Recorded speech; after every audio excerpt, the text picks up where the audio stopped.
Тоа што е договорено, нема што ново да се договара. Ова е одговорот кој го даде председателот на Европскиот совет Антонио Кошта за тоа дали може Македонија да добие гаранции за да ги спроведе уставните измени, повторувајќи го ставот дека следниот чекор на Македонија треба да биде исполнување на договореното меѓу Унијата и Македонија од 2022 година, односно уставните измени. It's clear what is agreed is agreed. We have nothing more to agree.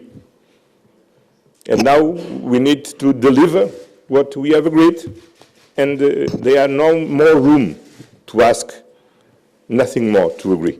Кошта притоа рече дека Македонија може да смета на него и на Европската унија за олеснување за да се сврти страницата и да се продолжи напред, додавајќи дека сега е време да се заврши следниот чекор. Тој отворили план Б за деблокирање на пристапувањето на Македонија кон Европската унија. We should not undermine the plan A. And we need to focus on delivering the plan A. What is agreed is agreed. Now we need to deliver on this point. We don't need plan B. We just need to deliver on plan A. Домакинот на Кошта, македонскиот премиер Христијан Мицкоски, пак со став дека иако е постојано ја испреќа истата порака за испорачување на уставните измени, неговиот став е непроменет, односно дека без добра волја и испорака од Бугарија тоа е неприфатливо.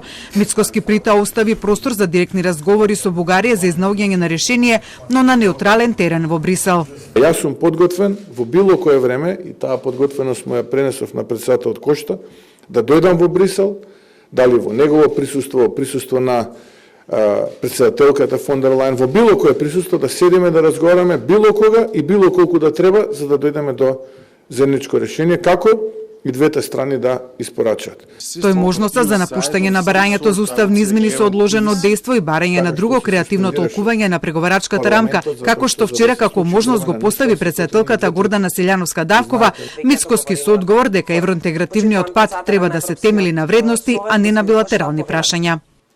Решавањето на проблемите е ако ги идентификуваме проблемите. А ако се држиме на формалности, нема никогаш да ги решиме проблемите. Кошта, освен барањето за уставни измени, ја пофали Македонија за одличната реформска агенда, побара незино реализирање, особено во делот на коридорот 8 и 10. Мицкоски пак му најави дека посветеноста на Македонија кон Европската унија останува и во идниот период ќе се засили.